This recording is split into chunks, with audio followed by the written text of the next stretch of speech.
Assalamualaikum warahmatullahi wabarakatuh.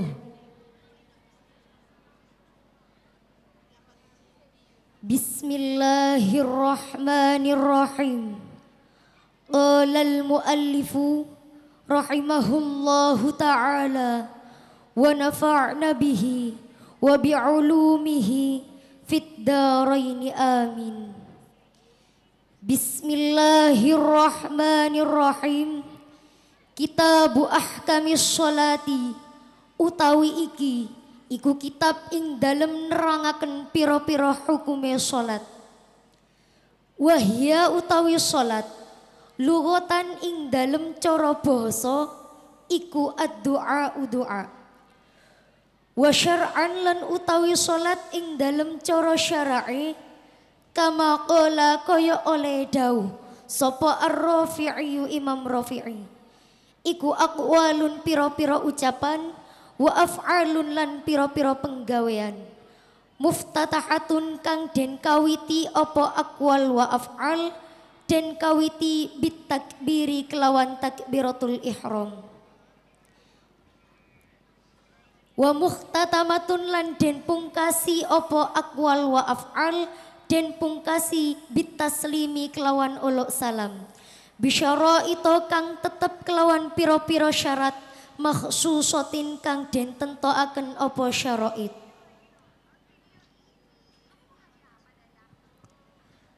Wa syara'itu sholati utawi piro-piro syarate sholat qablat dukhuli ing dalem sadurunge melebu fiha ing dalem sholat iku khamsatu asya'a lima piro-piro perkara. Nyatane taharatul a'dha'i sucine piro-piro anggota, suci minal hadathi saking hadas wan najsi lan najis. Wasatrul aurati lan nutupi aurat, nutupi bilibasin kelawan penganggo tahirin kang suci apa libas. Wal wuqufu lan netepi manggon, netepi ala makanin ing atase panggonan tahirin kang suci apa makan. Wal ilmu lan ngaweruhi bidukhulil waqti kelawan manjinge waktu. Wastiqbalul qiblati lan madhep kiblat. Wa yajuzu lan wenang apa tarkul qiblati ninggal madhep kiblat, ninggal fi halataini ing dalem tingkah loro. Ninggal madhep kiblat fi syiddatil khaufi ing dalem bangete wedi wa fin nafilati lan ing dalem salat sunnah fis safari ing dalem pelungan ala rahilati ing atase tunggangan. Bismillahirrahmanirrahim. Kitabu ahkamis sholati. Adapun bab ini menerangkan tentang beberapa hukumnya salat. Wa hiya lughatan ad-du'a'u. Adapun salat menurut bahasa ialah doa. Wa syar'an kama qala ar-rafi'u aqwalun wa af'alun muftatahatun bit takbiri muhtatamatun bit taslimi bi syara'id makhsusatin. Sedangkan salat menurut syarat ialah ucapan atau perbuatan yang diawali oleh takbir dan diakhiri oleh salam dengan syarat yang ditentukan. Wa syara'itu sholati qabla dukhuli fiha khamsatu asya'a. Adapun syarat salat sebelum masuk dalam salat itu ada 5. Yang pertama, taharatul a'dha'i minal hadathi wan najsi. Sucinya beberapa anggota badan dari hadas dan najis. Semisal setelah panjenengan semua kencing ataupun BAB ataupun ketika junub kemudian tidak berwudu maupun mandi besar maka sholatnya tidak sah. Syarat yang nomor 2 ialah wasatrul aurati bilibasin tohirin, menutup aurat dengan menggunakan pakaian yang suci. Dan perlu diketahui menutup aurat tidak harus menggunakan mukena saja. Semisal memakai baju panjang, sarung tangan, kaos kaki dan juga rambutnya sudah tertutup semua, maka sholatnya tetap sah meskipun tidak memakai mukena. Syarat yang ketiga, wal wukufu ala makanin tahirin, berdiri di tempat yang suci. Maka tidak sah sholatnya jika pakaiannya terkena najis saat berdiri, ruku maupun sujud. Syarat yang nomor 4, wal ilmu bidukhulil wakti, harus tahu masuk waktunya sholat. Semisal ibu-ibu semua ini akan melaksanakan sholat duhur, kemudian hanya mengira-ngirakan waktunya saja, tidak bertanya maupun tidak melihat jam, maka sholatnya tidak sah walaupun memang benar masuk waktunya sholat duhur. Syarat yang nomor 5, wa istiqbalul kiblati wa yajuzu tarkul kiblati fi halataini fi syiddatil khaufi wa fin nafilati fis safari ala rahilati. Yang syarat yang nomor 5 ialah menghadap kiblat. Boleh tidak menghadap kiblat saat melakukan sholat di dalam dua keadaan. Yang pertama syiddatil khauf, sholat dalam keadaan takut. Contohnya dalam peperangan. Yang nomor 2 an-nafilah fis safari ala rahilati, melaksanakan sholat sunnah di atas kendaraan saat bepergian. Nah, syarat yang nomor 2 ini yakni satrul aurat atau menutupi aurat akan dijelaskan dan dipraktikkan secara lebih rinci oleh rekan saya.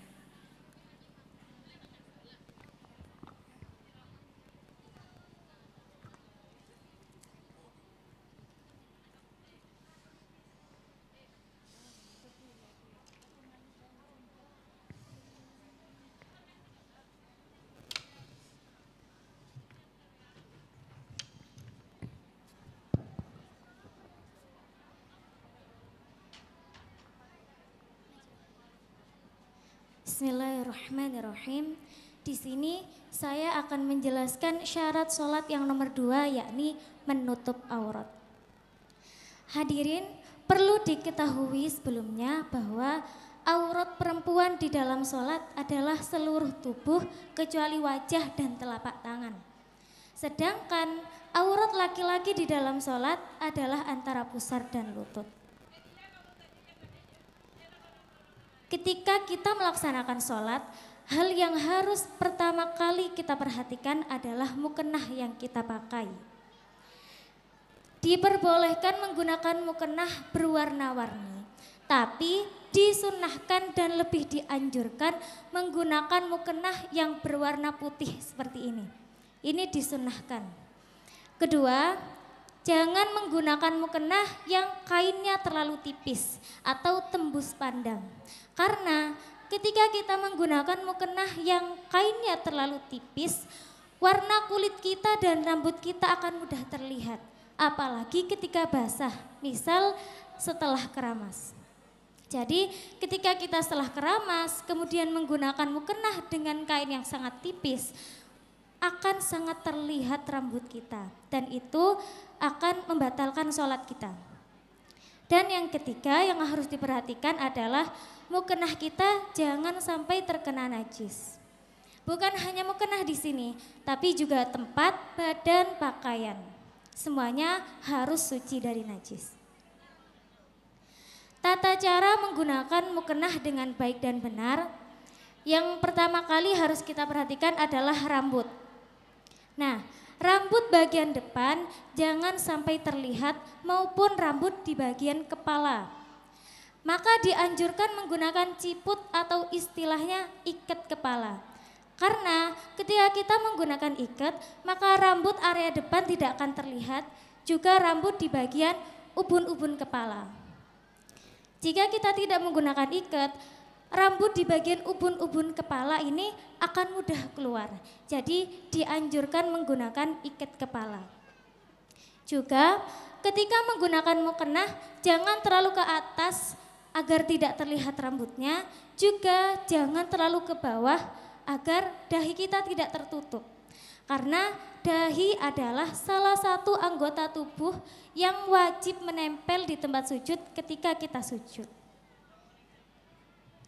Kedua adalah bagian bawah dagu.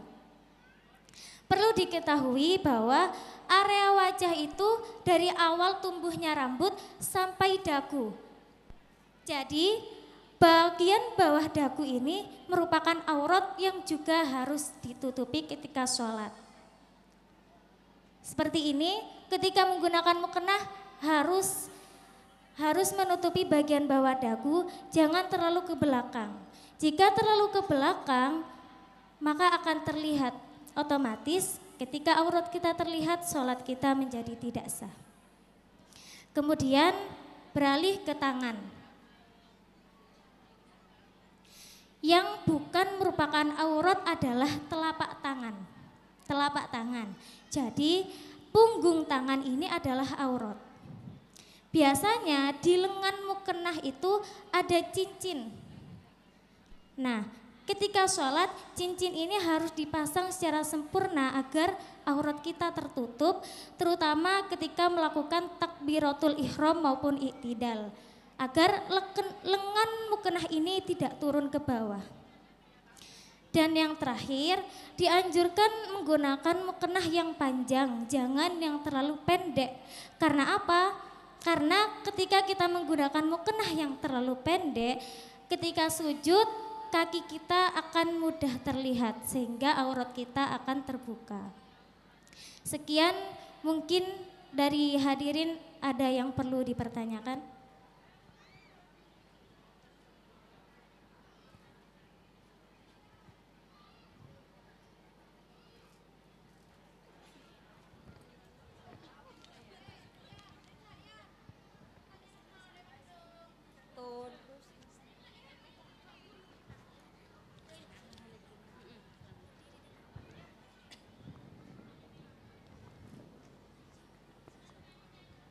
Assalamualaikum warahmatullahi wabarakatuh.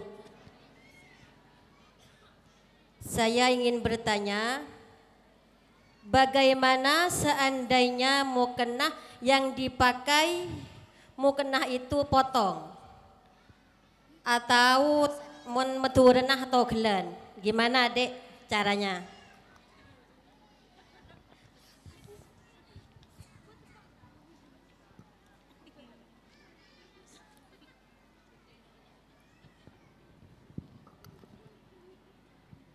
Bismillahirrahmanirrahim. Menggunakan mukena terpotong itu boleh-boleh saja.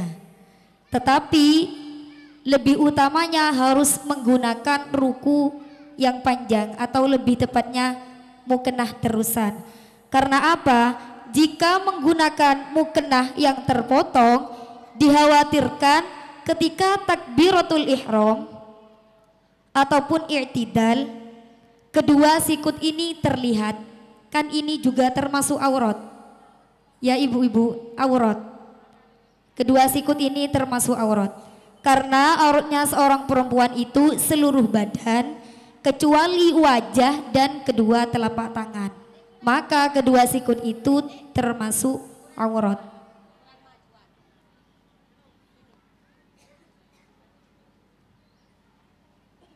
Gak apa-apa memakai mukena yang terpotong, tetapi harus tahu caranya untuk menggunakan. Maksudnya harus lebih panjang, mukenanya itu harus lebih panjang. Tetapi yang lebih dianjurkan harus menggunakan mukena terusan. Wallahu a'lam bishawab. Sekian dari penjelasan kami, kurang lebihnya mohon maaf yang sebesar-besarnya dari awal sampai akhir. Semoga penjelasan tadi bermanfaat bagi kita semua. Amin amin ya rabbal alamin. Wallahu a'lam bishawab. Akhiran, assalamualaikum warahmatullahi taala wabarakatuh. Sebentar, ini perlu ada dijelaskan lagi, ada tambahan. Kalau tadi kata mbaknya itu daunnya yang panjang, yang kelihatan, otomatis kalau pakai kaos pendek, ya. Kalau udah pakai kaos pendek berarti kan tidak kelihatan, ya. Tapi sah. Kalau pakai lengan panjang. Bajunya maksudnya di dalam itu, ya? Ya, tetap Bagaimana? sah. Tetap sah. Tetap sah, tapi yang lebih utama jangan pakai ruku kayak gini karena dikhawatirkan tuh.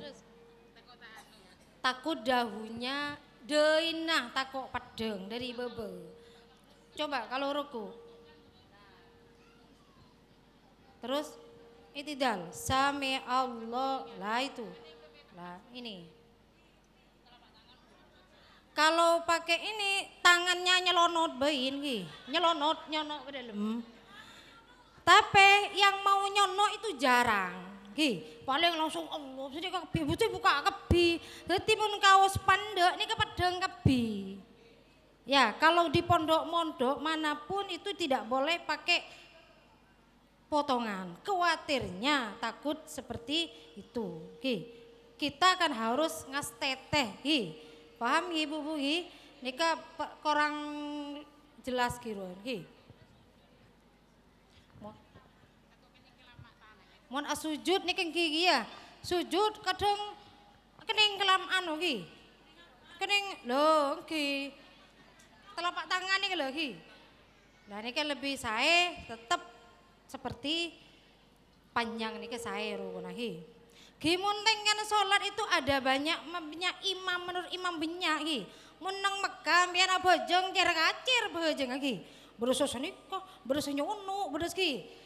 Yang paling saya ini kabojong orang Indonesia bi orang Malaysia. Nih kemun depak oning depak ke Mekah ki. Moro lah dia ada orang moro abinda sujud ke sebelah nih ki. Kadang lah cek, kan melebu ke rukun orang saya ada ki. Lah ini kalau di Indonesia seperti Padang STTI.